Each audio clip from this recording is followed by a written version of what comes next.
A noite em Fortaleza era um veludo úmido e quente, mas dentro do salão de festas do Hotel Atlântico, o ar-condicionado soprava uma brisa gelada, quase hostil.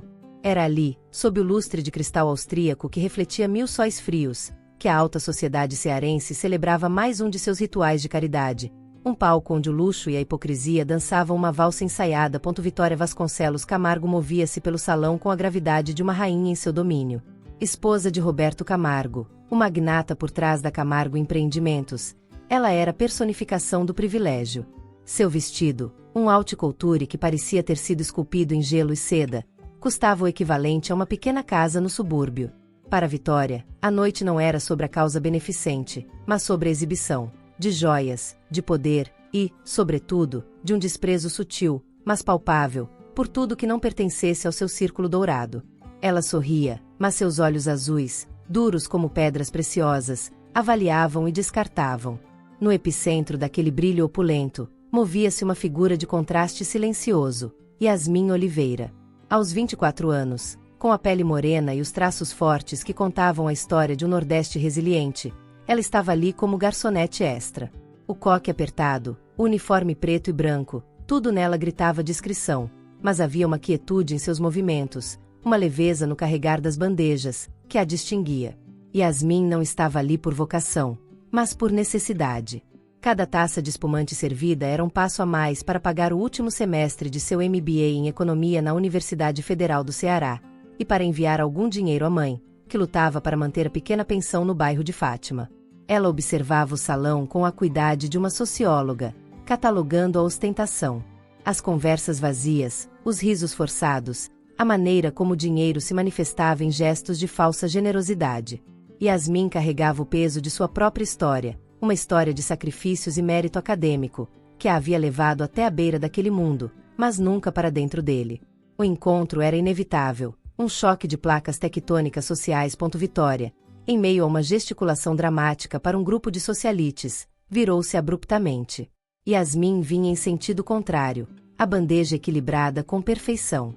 O impacto não foi violento, mas o suficiente para que o conteúdo de uma taça de vinho tinto, um Cabernet Sauvignon de safra rara, voasse em arco e se esparramasse sobre o tecido branco do uniforme de Yasmin. O líquido escuro se abriu como uma ferida, um mapa rubro e feio sobre o peito da jovem. Um silêncio constrangedor, denso e pesado, desceu sobre o pequeno círculo. Os olhares, antes dispersos, convergiram para Yasmin. Ela sentiu o calor do vinho, a mancha se alastrando, e, mais doloroso, o peso da humilhação pública. Vitória, no entanto, não demonstrou constrangimento. Pelo contrário, um sorriso lento e cruel se desenhou em seus lábios. Ops, que descuido meu, disse ela, a voz carregada de uma ironia que não se esforçava para ser sutil. Mas, francamente, querida, pessoas como você deveriam ter mais cuidado em ambientes civilizados. Talvez a organização devesse considerar profissionais mais qualificados para eventos deste calibre. O veneno nas palavras de Vitória era mais corrosivo que o álcool do vinho. Ela não estava apenas repreendendo um erro, estava demarcando território, lembrando a todos, e principalmente a Yasmin, o lugar a que ela pertencia. Yasmin sentiu o tremor nas mãos, mas não permitiu que ele subisse para o rosto. Ela havia aprendido, desde cedo, nas ruas de sua infância, que a verdadeira força não reside na reação imediata, mas na paciência estratégica. Sua mãe, uma mulher que limpava escritórios de luxo à noite, sempre lhe dissera: eles querem sua raiva, Yasmin. Deles sua calma. A calma é o seu escudo. Claro, senhora, respondeu Yasmin, sua voz baixa, mas perfeitamente audível, desprovida de qualquer emoção. Vou me certificar de que tudo seja cuidado adequadamente. A serenidade de Yasmin irritou Vitória, que esperava lágrimas, gaguejos, uma explosão de ressentimento. A falta de reação era, em si, um desafio silencioso.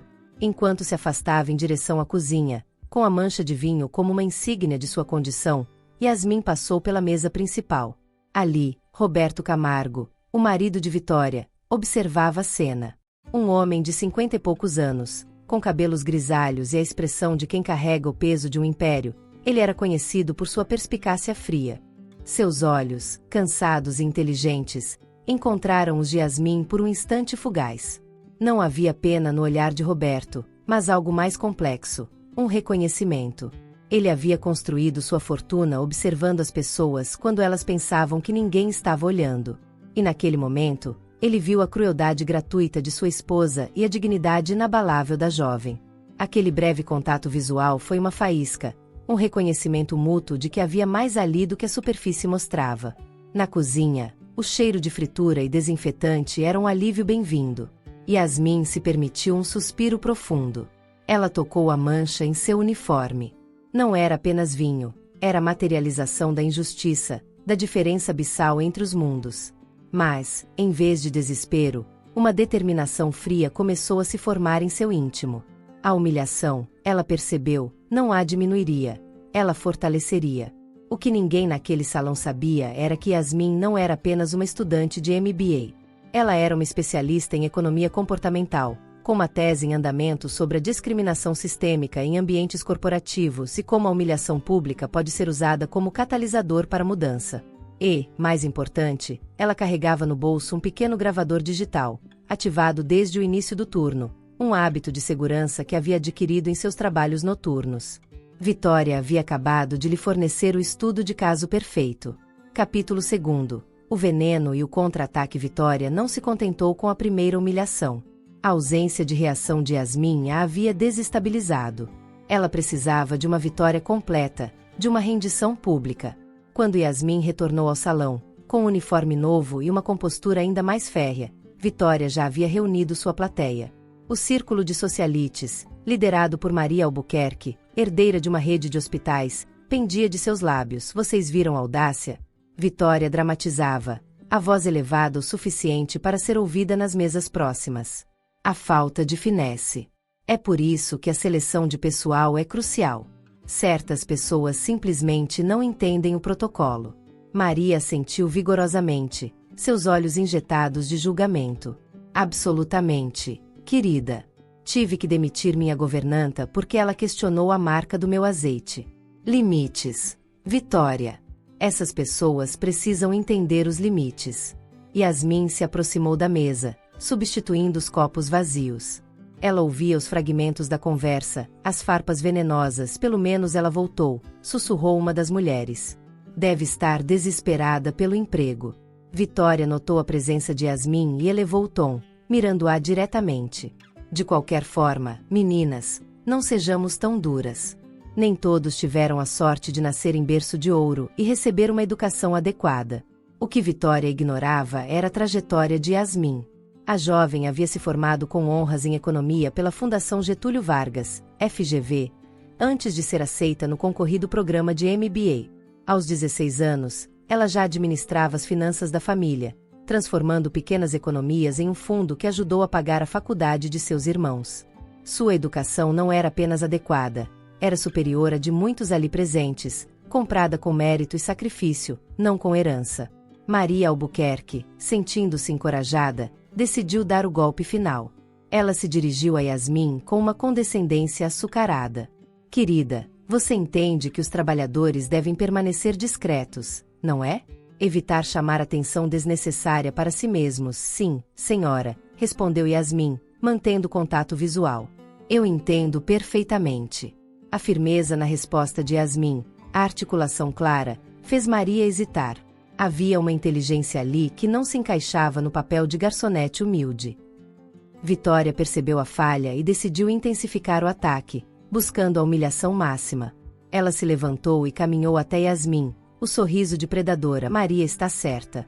Diga-me, você sabe ler? A pergunta foi feita com uma malícia calculada, alta o suficiente para que outras mesas parassem de conversar. Você sabe ler, não sabe? O silêncio que se seguiu foi absoluto. Dezenas de olhos fixos em Yasmin, esperando a explosão, a quebra. Sim, senhora, eu leio perfeitamente bem, respondeu Yasmin, a calma profissional inabalável, mas um brilho novo, quase imperceptível, acendeu-se em seus olhos. Vitória riu, um som seco e desagradável. Ótimo! Então, talvez você possa ler isto para nós. Ela pegou o cardápio do evento, impresso em papel colché e escrito em francês, e o estendeu para Yasmin. Assim, podemos ter certeza de que a equipe de serviço entende exatamente o que está sendo servido aos convidados importantes. Era o auge da crueldade. Vitória queria forçar Yasmin a tropeçar nas palavras estrangeiras, a expor sua suposta falta de educação. Roberto, da mesa principal, sentiu uma onda de náusea. 23 anos de casamento com Vitória haviam sido uma longa lição de tolerância, mas ele nunca vira tão abertamente vil. Yasmin pegou o cardápio com as mãos firmes. Por um momento, ela olhou para Vitória, e um pequeno sorriso, um sorriso de quem sabe um segredo, tocou o canto de sua boca com prazer, senhora. E então, para o choque total do salão, Yasmin começou a ler a Musiboche de Kyle aos Trufes Noires do Périgord. Sua voz era clara, confiante, e a pronúncia francesa era impecável. Não era a pronúncia de alguém que havia decorado frases, era a de alguém que havia vivido a língua. Yasmin havia passado um ano em intercâmbio acadêmico em Paris, financiado por uma bolsa de mérito. As palavras fluíam como música, cada sílaba pronunciada com uma precisão que revelava não apenas o conhecimento da língua, mas uma familiaridade íntima com a cultura culinária francesa. Vitória empalideceu. O sorriso desapareceu, substituído por uma máscara de incredulidade e fúria contida. Maria Albuquerque estava de boca aberta. O plano havia saído desastrosamente pela culatra. A garçonete humilde era, na verdade, uma poliglota com uma educação de elite. Et pour terminer, elle le flottante à la vanille de Madagascar. Yasmin terminou, devolvendo o cardápio à Vitória com uma leve inclinação de cabeça. Espero que tenha sido útil, senhora. O silêncio que se seguiu foi ensurdecedor.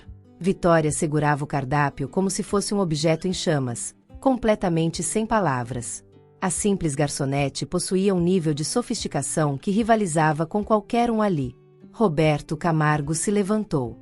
Sua caminhada em direção ao grupo foi lenta, deliberada. Seus olhos encontraram os de Yasmin, e ela viu neles não apenas respeito, mas uma admiração quase profissional. Vitória, disse ele, a voz suave, mas com um tom de aço que ela reconheceu como um ultimato. Talvez seja a hora de nos concentrarmos no verdadeiro propósito desta noite. A caridade. Vitória, recuperando a compostura com um esforço visível, forçou um sorriso. Claro, querido. Apenas garantindo que todos entendam os protocolos. Yasmin assentiu e se afastou, mas a semente da mudança já havia sido plantada. No banheiro de serviço, Yasmin encostou-se à parede fria e fechou os olhos. O gravador digital em seu bolso, ainda ligado, continha o registro de cada palavra, cada riso condescendente, cada frase carregada de preconceito. Ela havia gravado 23 minutos de discriminação explícita, seguidos por 15 minutos da tentativa desesperada de Vitória de recuperar o controle. Para sua tese, era ouro. Para sua vida, era alavanca. Que Vitória não sabia era que Yasmin não era apenas uma estudante brilhante, ela era uma sobrevivente. Crescida em um bairro onde o mérito era a única moeda, ela havia aprendido a transformar obstáculos em oportunidades. Sua mãe, uma mulher de fé inabalável, sempre lhe ensinara que a justiça, às vezes, precisava de uma pequena ajuda da tecnologia. Yasmin desativou o gravador. Ela não sentia raiva, mas uma fria e calculada satisfação. A humilhação que Vitória tentou impor estava prestes a se tornar o catalisador de algo muito maior. Ela sabia que a vingança pessoal era vazia. O que ela buscava era mudança sistêmica.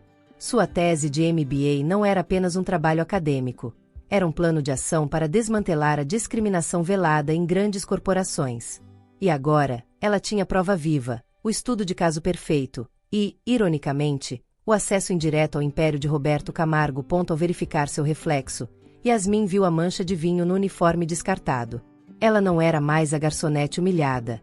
Era consultora prestes a ser contratada. A ironia era deliciosa, mas a responsabilidade era imensa. Ela enviou o arquivo de áudio criptografado para seu orientador de tese e para um contato de confiança em um grande jornal de Fortaleza, acompanhado de um dossiê detalhado sobre a cultura corporativa da Camargo Empreendimentos, que ela havia pesquisado para um projeto de faculdade. O anonimato era crucial. Por enquanto. 3 semanas depois, o mundo de Vitória Camargo desmoronou. Vitória acordou com o estômago embrulhado.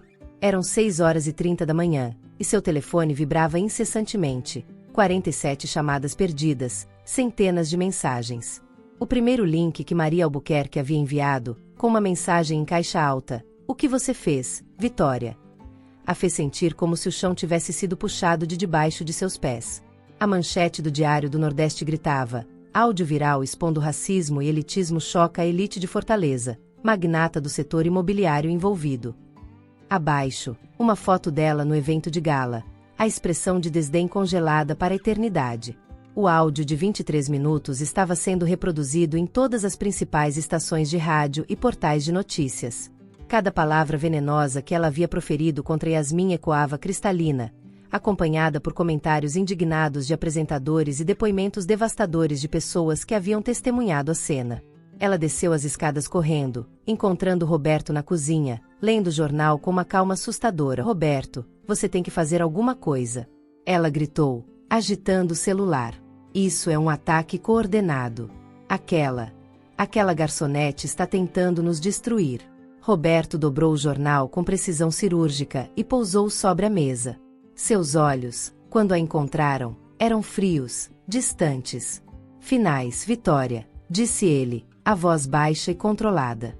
Aquela garçonete agora é nossa nova consultora de diversidade corporativa. Vitória congelou. O quê? Yasmin Oliveira começou ontem. Roberto tomou um gole de café. Depois de ouvir este áudio, entendi perfeitamente por que a Camargo Empreendimentos precisa desesperadamente dos serviços dela. O primeiro projeto dela será uma auditoria completa da nossa cultura corporativa, incluindo a análise de todos os funcionários em cargos de liderança. Ele finalmente a encarou. Imagino que você entenda as implicações. Nesse instante, o telefone de Vitória tocou. Era presidente do conselho do Yacht Clube, onde Vitória era membro há 15 anos. Vitória, o conselho se reuniu em sessão de emergência, disse a voz, gélida e sem rodeios. Sua associação foi revogada com efeito imediato. O comportamento na gravação é incompatível com nossos valores. A ligação terminou. O telefone de Vitória explodiu com notificações. O grupo de WhatsApp As Poderosas do Ceará fervilhava com mensagens, todas sobre ela. Não acredito que convivi com alguém assim por anos. Meu marido cancelou o contrato com a Camargo Empreendimentos. Não queremos ser associados a elementos tóxicos. Vitória abriu o Instagram e descobriu que havia perdido 5.000 seguidores da noite para o dia. Os comentários em suas fotos eram devastadores. Racista. Elitista. A máscara caiu. Maria Albuquerque ligou, chorando. Vitória, meu marido cancelou a reforma do escritório. Estou socialmente arruinada. Vitória estava hiperventilando. Roberto, você tem que fazer esse áudio desaparecer. Processe aquela mulher. Roberto se levantou, a altura imponente. Vitória, você gravou isso. Cada palavra saiu da sua boca. Não há nada para processar, exceto sua própria crueldade. O telefone tocou novamente. Era o diretor da Fundação de Caridade. Vitória havia sido removida de todos os cargos. Em menos de 24 horas, ela havia perdido sua posição social, suas amizades, seus compromissos de caridade e a confiança de sua própria comunidade. Sabe qual é a parte mais irônica? Roberto disse, olhando para a esposa. Yasmin nem precisou fazer nada. Ela apenas documentou sua verdadeira natureza e deixou suas próprias palavras falarem por si. Naquele exato momento, Yasmin Oliveira estava no escritório central da Camargo Empreendimentos, no 25º andar de um prédio espelhado. Vestida com um elegante terno de corte impecável, ela era apresentada à equipe de recursos humanos. A partir de hoje, anunciou Roberto Camargo, com uma seriedade que silenciou a sala, Yasmin Oliveira liderará nossa iniciativa de diversidade e inclusão. Ela tem total autoridade para implementar as mudanças necessárias em nossa cultura corporativa. Os funcionários a cumprimentaram com curiosidade respeitosa. Muitos haviam ouvido o áudio e entenderam o significado de sua contratação. Yasmin se dirigiu à equipe com a mesma serenidade que havia mantido sob a humilhação. Meu objetivo não é punir ninguém, mas criar um ambiente onde todos se sintam valorizados e respeitados, independentemente de sua origem ou aparência. A excelência corporativa só é alcançada quando a dignidade humana é o nosso pilar. Enquanto isso, Vitória permanecia trancada em sua mansão, assistindo sua vida desmoronar através das redes sociais. Naquela noite, Roberto subiu para o quarto. Encontrou Vitória chorando em frente ao espelho. 23 anos, disse ele, a voz carregada de um cansaço profundo. 23 anos eu vivi com essa pessoa e fingi não ver. Roberto, por favor, podemos conversar? Foi um terrível mal-entendido. Não foi um mal-entendido, Vitória. Foi você sendo exatamente quem você sempre foi. Mas desta vez, alguém estava gravando. Ele caminhou até o armário e começou a remover suas roupas. Meus advogados entregarão os papéis do divórcio amanhã. A casa é sua, mas nossos bens compartilhados serão divididos de acordo com a decisão do tribunal. Você não pode estar falando sério. Por causa de uma garçonete, por causa de uma estudante de economia da FGV que você atacou por puro preconceito racial, corrigiu Roberto. Por causa de 23 anos tolerando sua crueldade. Por causa de descobrir que minha esposa é exatamente o tipo de pessoa que eu sempre desprezei. Enquanto Roberto fazia as malas, Vitória finalmente entendeu a magnitude do que havia perdido. Não apenas um casamento, mas toda sua identidade social, construída sobre alicerces de privilégio que se mostraram tão frágeis quanto o vidro. 6 meses depois, Yasmin foi promovida a diretora executiva de diversidade e inclusão na Camargo Empreendimentos, implementando políticas que se tornaram um modelo nacional. Seu negócio de consultoria privada cresceu exponencialmente. Vitória vivia reclusa em sua mansão vazia, divorciada, banida dos círculos sociais. Suas tentativas desesperadas de reconstruir a imagem falharam. Roberto Camargo, por sua vez, casou-se com uma advogada de direito civil e doou metade de sua fortuna para bolsas de estudo universitárias para estudantes como Yasmin. Na cerimônia de formatura da FGV, Yasmin se dirigiu a centenas de estudantes. Nunca deixem ninguém definir seu valor com base no preconceito. A melhor vingança é o sucesso que eles nunca imaginaram possível. Transformem a humilhação em propósito. A dignidade é a única moeda que o tempo não desvaloriza. O áudio de Vitória ainda circulava, não como fofoca, mas como um estudo de caso em aulas de ética e gestão. Sua crueldade havia se tornado um legado, um lembrete amargo das consequências do preconceito. Yasmin, a garçonete que se recusou a ser diminuída, construiu um legado de mudança, provando que o caráter e a competência importam muito mais do que qualquer fortuna herdada.